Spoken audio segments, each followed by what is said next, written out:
Welcome to episode 227 of the podcast. Cody Abrams and Melbourne with you for this one. This is just going to be a quickie.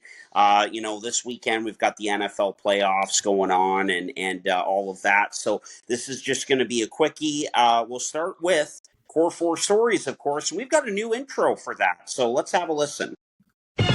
Core 4. Core 4. Core 4. Core 4 with Core 4. Core 4. Core 4 is Core 4 and Core 4. There we go. What Love do you guys that. think about Hope you that? guys like it too. What do we think, boys? Yeah, you guys like that one? I put it together. I stole like some of the like at the start where it goes dun dun dun dun. I stole that from an old video game that sound's kind of been making its rounds on Instagram for whatever reason, and I thought it was the coolest sound. Adam sent me a video. There's one where it's like a guy reaches in his air fryer and takes out a sausage and like spins it around on his hand, and it makes that sound like dun dun dun. And I just thought it was the coolest thing. So what do you guys think about that? Yeah, no, it's great. It works. All right, perfect. Let's get into it. And by the way, Certainly Harper on his phone right now, if you can't tell from the audio or video, because he, as we've discovered today, is a great big Bills fan and had to watch this game on a Sunday night. So Yeah. definitely not an Bills fan. Definitely a Bills fan. Definitely has to alter schedules because he loves those Bills. Yeah. Go Bills, go. Big Bills fan. One thing to cheer about in Buffalo. Yeah, that's right. Well, I guess that's the biggest takeaway from all of this. Thanks for putting up with me today, though, boys. And as always. Yes, as always. Okay, now that we've kind of rambled for a bit, let me play the Core 4 Stories intro one more time and get right into it. Just okay, I need to get some use out of it, and it's 8 seconds. So here we go. Okay. Core 4. Core 4. Core 4. Core 4 with Core 4. Core 4. Core 4 is Core 4 and Core 4. There we go. All right, let's get into it. Core 4 Stories, episode 227. We'll start with some kind of surprising news earlier this week. John Klingberg is back in the National Hockey League after some time away. He signs a 1-year contract with the Edmonton Oilers. It's, I believe, $1 million, and then there is some bonus money structured in there as well. So we certainly expected Edmonton to add a defenseman. I think they're definitely going to add another one ahead of the deadline in March. But yeah, John Klingberg trying to make a comeback. He signs a 1-year deal with the Edmonton Oilers. Thoughts on this? This is actually news to me. I hadn't heard this, so first time I hear it right now, and boy, do I love that move. Isn't this just sound like OEL to the Toronto Maple Leafs? And we've seen how well that's worked out for them. So hopefully that's the same case for Edmonton. Klingberg, we were talking about him the other day, left a lot of money on the table, kind of betting on himself, and it failed miserably. He kind of fell off, dropped off a cliff after being one of the sort of premier defensemen in the NHL for Dallas kind of a few years in a row there. So I'd really like to see him bounce back. He's still got age on his side. He's still talented. So I think this could be a really good pickup for Edmonton. I think it's a fantastic pickup. I'm right with you there, Case. Klingberg's best season, we're not too far removed from it. I guess in NHL terms, we kind of are. But back in 2017-18, he put up 8 goals, 59 assists for 67 points in 82 games. And if we could see production even half of that, I think Edmonton would be extremely happy. And we've seen the Oilers get guys who are offensively minded only on the back end. And we've seen them succeed. A guy like Tyson Barrie jumps to mind where, he runs the top power play unit and he's fantastic and he's getting points left, right, and center, passing to those guys up front. Another former Leaf. And that's the thing. I was shocked that he signed with Edmonton and not Toronto because he rehabbed in Toronto. He was a part of the team last year playing games and, it was Brad Treliving who originally found the guy, gave him the money, and expected John Klingberg to be a part of the team going forward. And then, they fly to Sweden. And by all accounts, that international flight was the reason that his body just blew up. Like, he was fine on the ground, but then when he landed in Sweden, he wasn't able to play. And that was a big contributing factor. That's what people have been saying. Since then, he's undergone surgery and whatnot. And I'm really surprised that because he's been skating in Toronto this whole time and rehabbing with the team for all that time, I'm really shocked that the Leafs didn't make him an offer for the same amount of money to come back, because that would have been the perfect fit again in Toronto. And I only say that because it's a totally like no risk deal at all. You can bury that money in the minors like completely if it doesn't work out. So if you're the Maple Leafs and you are, bottom 3 in the league right now, as they are in terms of production from their defense group, why not bring this guy in? It didn't make any sense to me. They're searching for another right-handed defenseman. John Klingberg made too much sense, but maybe the Oilers just offered more. And Harp, you mentioned the structure of the deal. I think it's an extra $300K performance bonuses that can be hit. It might be tied to games played. I'm not exactly sure, but love the signing for the Oilers. Another Maple Leaf, former Maple Leaf, that will just go and thrive in Edmonton, surely. Well, and again, like, you love the fact that there are guys out there who are willing to bet on themselves. But if I'm not mistaken, he did have $50 million on the table from the Dallas Stars. Is that right? I think it wasn't. That's what I was referring to when I said left money on the table. Wasn't it like 8 times 8? Wasn't it 64 or 8 times 7? Maybe is what it was. But a lot of money. And then he said, "Nope, I'll sign for 1 year." I think he signed for $8 million or something. I'll bet on myself, and then never the same. I think he signed for 4.5 or 4 or something in Toronto, but 1 year deal in Anaheim didn't really work out there. Ends up going to Minnesota again. Just kind of another stop for him along the way. And then obviously things didn't exactly work out in Toronto. So, hey, certainly didn't expect John Klingberg to make a comeback here, but he goes to another Canadian market, certainly a good one, filling a need for the Edmonton Oilers. And it's one of those low risk, high reward kind of deals potentially for Edmonton. So, hey, all the best to John Klingberg moving forward here. I feel like we talked this into existence, Chad, on Thursday night at your place. But so I guess that means expect a Martin Jones contract to pop up here anytime, because we also talked about that. Yeah. Why doesn't Martin Jones have a contract? Like, why is Fedotov in Philly gonna play like 40 games this year when Martin Jones is sitting somewhere sipping pina coladas? Like, that doesn't make any sense to me. And why is Tokarski starting for Carolina, one of the best teams in the East? Doesn't make any sense. All right, moving on to number 2, 3, and 4 of the Core 4 stories. Now that we've kicked Harper off the podcast for his connection issues, my God, we record every Sunday night, Case, and for whatever reason, Harp is at Calvin's. Like, what? Like, come on. Bills fan. Just absolutely brutal. Okay, the next story for Core 4 stories, as Harp was going to mention, we have 2 Buffalo-related stories. The first is McLeod scoring his hat trick goal, which, Case, you and I watched, where Brent Burns comes down on him like a hammer and smashes his stick. That was so funny to watch. What an incredible goal that was, man. And to score the hat trick. And I also heard as well that what happened after the fact is they wanted to give one of the goals that he scored to Tage Thompson. I forget exactly what happened or what the circumstances were surrounding that, but the Sabres called the league and pled their case to give it to McLeod because he had already celebrated the hat trick. And I just thought that was pretty cool too. Oh, that's pretty cool. Also, that hat trick goal is the first time in NHL history that a team scored a goal without a single shot in the period. Yeah, that's so good. And we were talking about it as it happened on that Wednesday night. We were like, I wonder if that's happened before. Yeah. And sure enough, no, never. So that was pretty damn cool. And another thing that was cool, moving on to number 3, the third story here in Core 4 stories, is another one involving Buffalo. And that was the goal that Alex Nedeljkovic scored against the Buffalo Sabres in their game earlier this week. That is the first goaltender to ever score at the pro level in the ECHL, the AHL, and the NHL, Alex Nedeljkovic, and he did it against the Buffalo Sabres. What about that, Case? That's fantastic. All 3 levels. He just loves to go for it. And of course it was against Buffalo. Of course when he had 40 saves and Buffalo had Pittsburgh had 19 shots.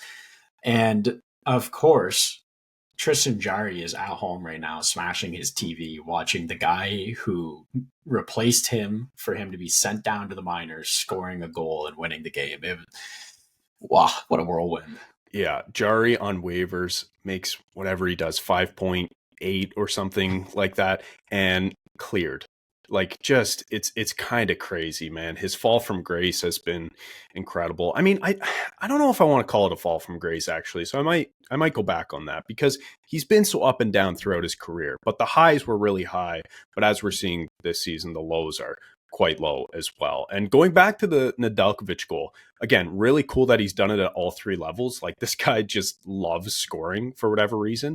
But the way that he did it was so good. Like, it was a rim around. He picks it up on his backhand and immediately comes around the other side of the net and fires it. Like, it was one fluid motion, and he was able to get it on net high enough to get over everybody. So that was cool. And the last thing about it too, as it's going in, so Crosby's on the ice and he's at like center ice. I don't know if you saw this picture, but it's been circulating on Instagram and Twitter and whatnot. But as it's going in, Crosby realizes that the puck, its trajectory is going into the net. Crosby's at like center ice, and he turns around like this to Nedeljkovic, and he's got a smile just ear to ear. Like, it was just the coolest picture, because you see the puck going in the net and you see Sid turning around, smiling at his goalie. I just thought that was so cool. Yeah, that's great. Yeah. Okay, so Harp had one more Core 4 story here that boring. I'm not going to get into it. So I'm going to come up with my own case because I'm the leader now. It's not Harper. He's no longer our host, all right? We don't need him. It's just the two of us here going forward officially. We'll see if he listens to this. But what I'm going to bring up is something that you and I have gone back and forth about, and it's kind of tongue-in-cheek as a Core 4 story. I can see your face. You probably know what I'm going to say. It's the Sheldon Keefe effect. I don't even want to give this Come on. It's actually so stupid. Like, the team continues again today to dominate a team and lose. But, like, I want to ask all the people, Sheldon Keefe effect, explain that. Okay. What is the actual effect that a coach can have where a team has the most expected goals for constantly in their games and don't score? What is the coach doing that's affecting the players to have the prime scoring chances? Because one would say that a coach sets up the play and sets up the system that creates scoring chances, which is happening, but they're not scoring. So how is that Sheldon Keefe? Okay, so this we got to go back, because this is coming out of the couple games that the Leafs and Devils have played this year. Obviously, Sheldon Keefe, new coach of the Devils, former coach of the Maple Leafs. Some Maple Leafs fans will just get on anything and anybody, right? If they're a former Leaf, they just have to give it to them. So this is one where former or where Leaf fans are finding a former guy and they're just kind of, grasping at straws to come up with a theory. But here's how it goes. Some of these fans who will say this will say that Sheldon Keefe, his teams notoriously in Toronto, outshot, outchanced, outworked the opposition, but could never score when it mattered. And they would lead the expected goals, the possession metrics. They would lead on the deserve to win meter every single night. But then a fluke goal would go in and you'd blame the goalie, you'd blame this, you'd blame that. But now, because this has happened a few times in New Jersey, and of course there are different circumstances and there's a lot more going on, some fans are blaming it or calling it the Sheldon Keefe effect, because he's saying that, yeah, that's a Keefe loss. He hasn't been able to beat the Maple Leafs since coming back, blown leads, not being able to capitalize. So that is where this term comes from, essentially. But that's the argument, is that the coach, because he's in charge of the offense of this team, maybe has them playing a little more east-west, whereas we know in Toronto with Craig Berube, his whole thing is north-south, and they're getting far fewer chances, far fewer expected goals, scoring a lot less, by the way, and that's where this whole theory kind of breaks down a bit for delusional Leaf fans, but that's where the discrepancy comes. The coach's job is to set up a system and to encourage the players into a circumstance that gives them the best overall position to succeed. That's my Webster's dictionary on a coach. I pulled that out of my ass. He's done that. He's done that every night. I bet you if you look at all of the Devils' losses on Money Puck, over 80% of them, they will have the deserve to win a meter on their side, including again today against the Ottawa Senators. So he's set them up in a position where they're second last in the league for goals below expected. Or I guess they'd be second first. You know what I'm saying. Yeah, they're getting saves from their goalies is what you're saying. No, I'm saying they have X amount of expected goals and they're minus 37 or something like that. They can't put the puck in the net. Oh, I see. Okay, yeah. The unlucky stat. You're saying yes. Expected goals for versus actual goals. They're minus 37. Yes. But I don't know if it's actually minus 37. I'm looking it up on the side here. But in terms of the coach's job, he's done it. It's minus 31.4, by the way, and they are second worst in the league in that regard. Exactly. He's done his job. They've created the way expected goals are based off high danger chances and the positioning of those chances on the ice. They're happening. Yeah. But the puck's not going in the net. I just wonder what Sheldon Keefe is supposed to do differently on that. Tell them to aim a quarter centimeter left. Like what is I guess the argument, and by the way, like we've talked about this, I think Sheldon Keefe was a good coach. I think his time in Toronto ended pretty amicably, really. Like not a lot of fans have much disdain or resentment towards him because his time just kind of ran out. Like he had this team for a while and they didn't get over the hump. But I guess what people who are promoting this theory would say is that the numbers don't tell the full story. And that's coming from Leaf fans who have seen it over the years, for the last 5 years under Sheldon Keefe, where the numbers always look good, especially in the losses, and they point to the deserve to win a meter, but for whatever reason, it just doesn't work. So I don't think these are sophisticated takes. I think it's just people who have seen this happen year over year over year. They don't know how to explain it, but they just know that a similar thing is now happening in New Jersey. And that is the surface level take of it. What it tells me is that there was a lot of Leafs fans that did not watch New Jersey Devils hockey over the last 5 years, because this has been happening forever, where they've also been a team similar to the Leafs where they lose games they should definitely win, and they win games they have no right winning. And it's been like that. It was like that with Lindy Ruff. It was like that with John Hines. It's been like that for a long time. And it's just continued. I would really like to see a change happen. Then that change is Tom Fitzgerald needs to stop saying, oh, we need to do this at the deadline. And then he just needs to go out and get a middle six forward right now to help with the depth scoring. Because I feel like at this point, the depth scoring has kind of slowed down on this team. And it's resulted in Jack Hughes trying to do too much. And when he knew, okay, well, Nason's going to score, Howla is going to score, there's depth. I don't need to do it all. He relaxes and puts the puck in the net.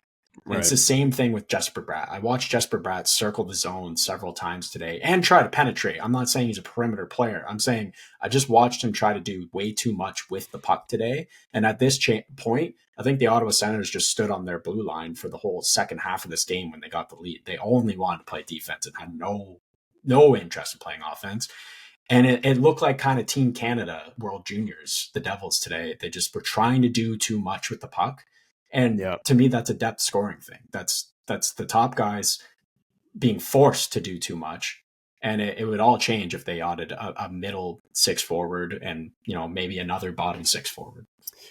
Top guys being forced to do too much because there's a lack of scoring depth. Sheldon Keefe is all too familiar with that problem, as he had it for 5 years before this. But going back to that stat case, we'll wrap up on Core 4 stories here. Goals for above expected, like we said, New Jersey, second worst in the league with a minus 31.4. That just means they're either getting unlucky or have a hard time finishing or don't have the finishers to get it done. Another team who has constantly had this stat work against them is the Pittsburgh Penguins. And so some teams, like, just for whatever reason, the way that they generate so much, like, you're just not going to be able to capitalize on all of those chances. Carolina is another one who year over year generates a shit ton of chances every single game. And it's like, you just, unless you have, Alex Ovechkin in his prime scoring 60 goals a year, like, you're not going to be able to finish all of those chances. So I think that's one factor working against them. Whereas a team like Nashville, they just don't have the finishers, Yeah. So I think it's two separate cases here. Yeah, I mean, the thing with Pittsburgh, like, they have those top guys who can finish, but they've also lacked depth, and they've lacked the assets to acquire depth to help out Crosby and Malkin and Gensel and Rust. But the Devils have the assets. They've got one of the, like, a top 10 at least, maybe higher prospect pool. They still have the large majority of their future draft picks. They have the assets to go out and acquire guys to alleviate this problem. Yeah.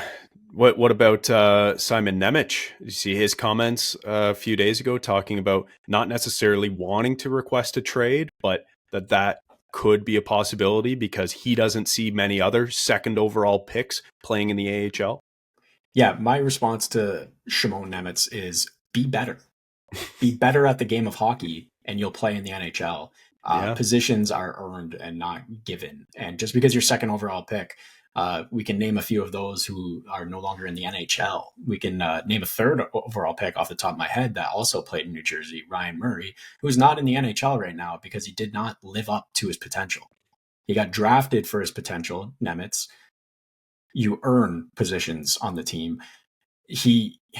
People point towards like 19 points in 61 games as a 19-year-old last year. He just wasn't good enough defensively, and the team struggled defensively and got shelled in the net. A lot of people point towards being bad goaltending, part of it, but a lot of chances given up with young guys on the back end. They bring in Kovacevic. He's added offense, and he's physical, and he plays positionally sound defense. You're not going to steal that guy's position by putting up points in the AHL. You need to play defensively and play sound hockey. And so that comment frustrated me. And like, I'd like to see him stick around. I'd like to see that potential happen in New Jersey, but man, complaining to the media is not going to be the way to do that. Yeah. And, you hope that something wasn't lost in translation there. Like maybe it's a different, you never know when it's in a different language and translated back, right? Maybe it was a harmless kind of throwaway comment, but maybe he really meant it and he is, really wanting to get some more minutes in the NHL. But two things on this. Number one, Seamus Casey is another guy who is up and coming, who they probably want to make a spot for him on the team next year. No, like that was the first thing I thought of when I saw those comments. Like Seamus Casey is legit, offensively gifted, like incredible defenseman. So that was one thing.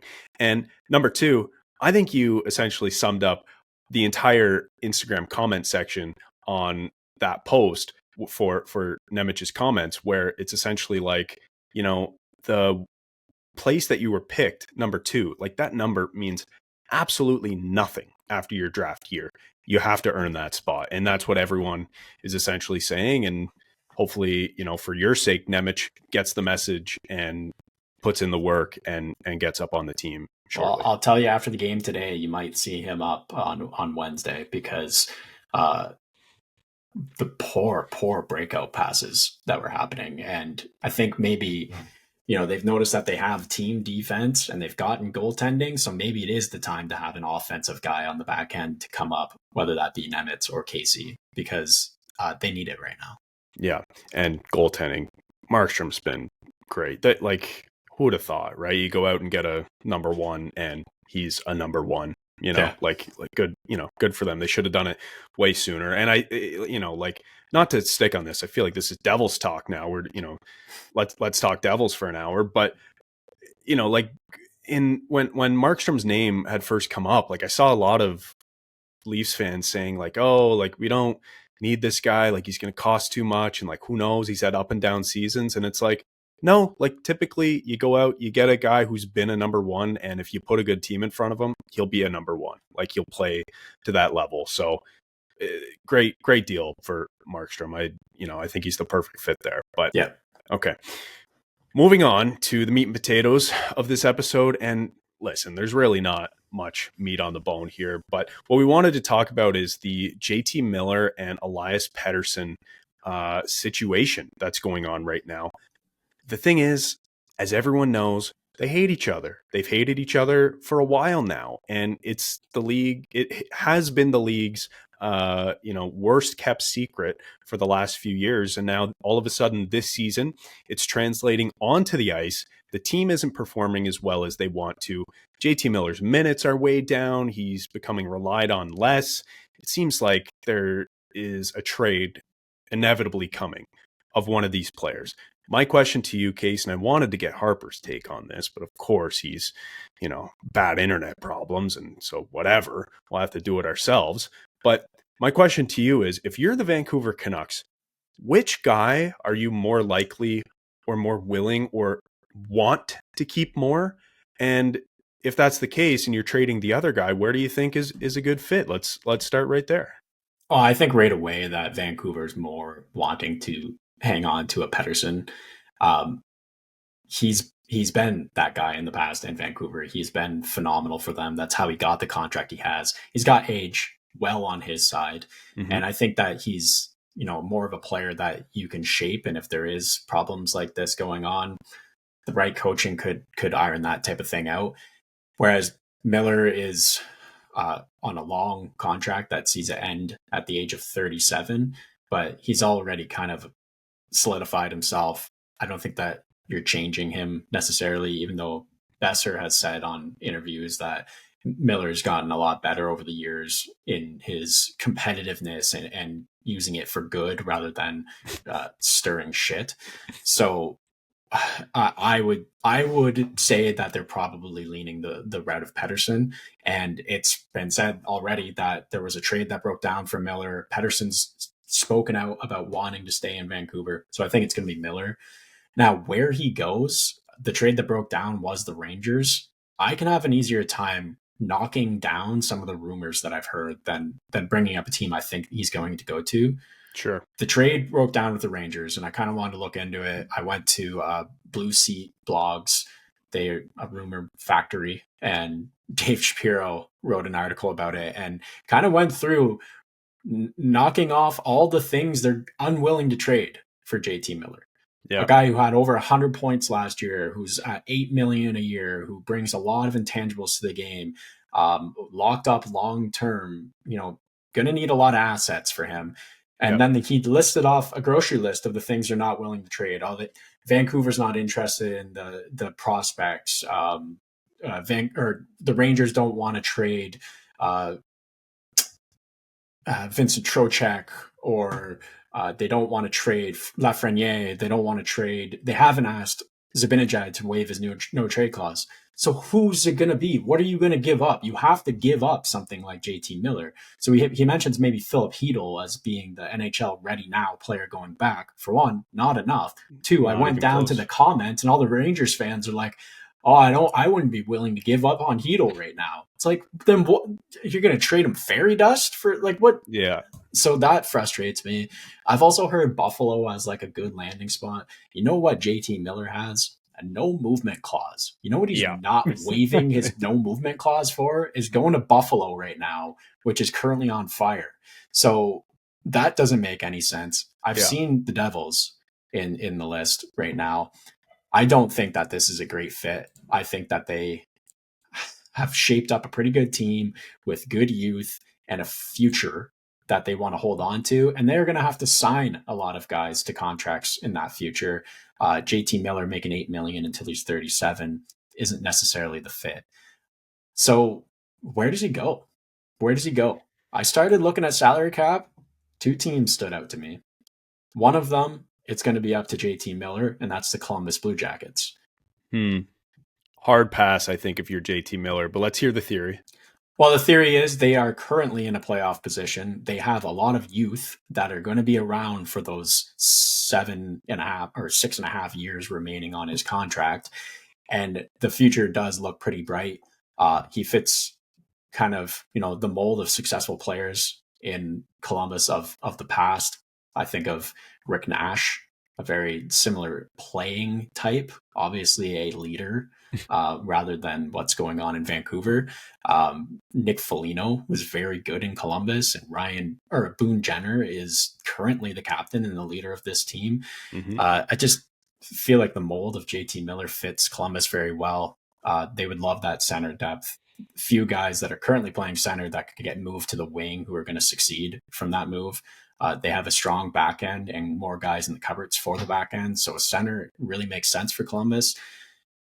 That all makes sense to me. Biggest caveat, well, they have the assets to trade for him. Biggest caveat is he has to agree to go there. And I don't know if that's the case. Yeah. I mean, listen, like, I think Columbus is actually on the upswing here. Like, despite the fact I didn't love the Juracek trade, it seemed like they just wanted to get that over with, and new management didn't like the player, and the player was unsatisfied, whatever. But I really like Don Waddell, and I think he will be the first general manager there in the last 20 years with any sort of vision. We saw what he did in Carolina with Eric Tulsky by his side.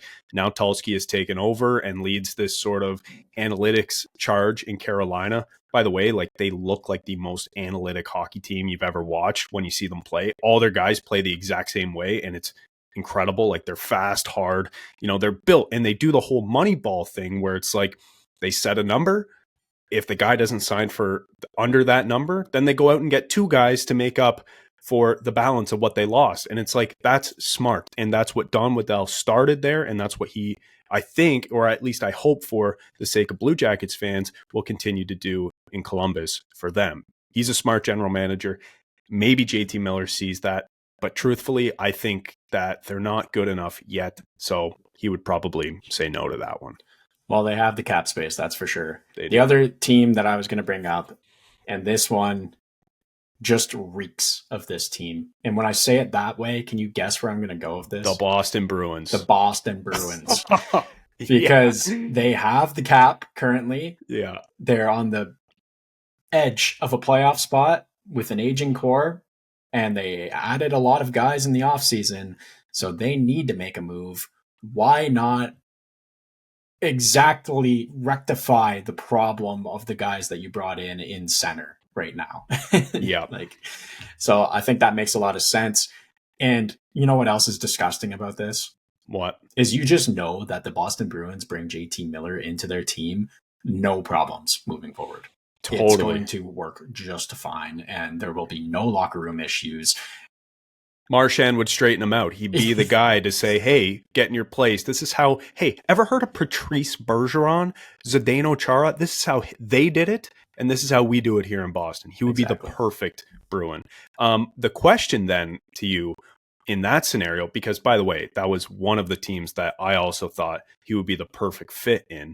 The question then becomes, what is the return for JT Miller? We know that Vancouver wants to stay good right now. So draft picks, while they're enticing for building your team's longevity and your window, they're not that enticing for the Canucks now. They need a ready now player. And I think that is the biggest hiccup when it comes to the Bruins acquiring JT Miller, because who are you going to trade? Like, anybody traded off this roster, the Bruins that is, makes them immediately worse because they don't have the depth to be able to do it. So what I've come up with in this sort of trade scenario is Vancouver accepts that they are not going to be as good this year, but then in the years going forward, they're going to get better and better based on the young, high-performing talent they brought in from Boston, which may or may not include Matt Poitras. Because if he's not in the deal, I don't know how they make it work, because I don't think Lysell is enough. I don't think they're trading anyone off the roster who's currently an impact player. So I think it has to be Poitras plus, and still, I don't even know if that gets it done. Yeah, well, there is something to add to that discussion of all of the GMs are well aware of the situation in Vancouver. It's very open to the media and very open to all of their cell phones. And they know that that's leverage in terms of a trade. So maybe the value does come down in a 100-point player with term and a pretty good price tag on him. So yeah, I'd like to see Vancouver bring back more NHL players. So I'd imagine that Pavel Zacha is a guy that they're knocking on. He had a couple good seasons in Boston so far. This one hasn't been as good, just as the team hasn't been as good. So I think that you bring in another center, he becomes slightly expendable when it comes to Boston and would still improve on, Vancouver minus JT Miller. So I think that player fits. And then it's got to be like Fabian Lysell and picks, because there's a lot of value there in JT Miller. Yeah, well, but that's the thing. And that's what I keep coming back to, because we've talked about how Boston is just like the perfect fit. We think that they would be able to pull it off, and JT Miller would just fit perfectly into their system. But then if you're Vancouver, like, I know you want to rectify the situation so you can move on and be good as soon as you can. But then, if the best player you're getting back in the deal is like a Poitras or like a Zacha or someone, it just seems like, I don't know, it's just not enough. So I don't know if that would be enticing enough for them. What about a guy on the back end though? Because that's probably a position of they need to address in Vancouver. So that's fair. And that's a bit of a strength in Boston, I would say. Not their biggest strength. I think, Pasternak and Marchand are still their biggest strength. But yeah, like a Zadorov, I don't think has been fantastic there. Maybe he goes back to Vancouver. I don't know. But even looking at this back end right now, because they have some injuries, like, they've got Lindholm and McAvoy both out, who are big pieces of that back end. It's like, like Mason Lowry, Brandon Carlo, Zadorov. I don't know.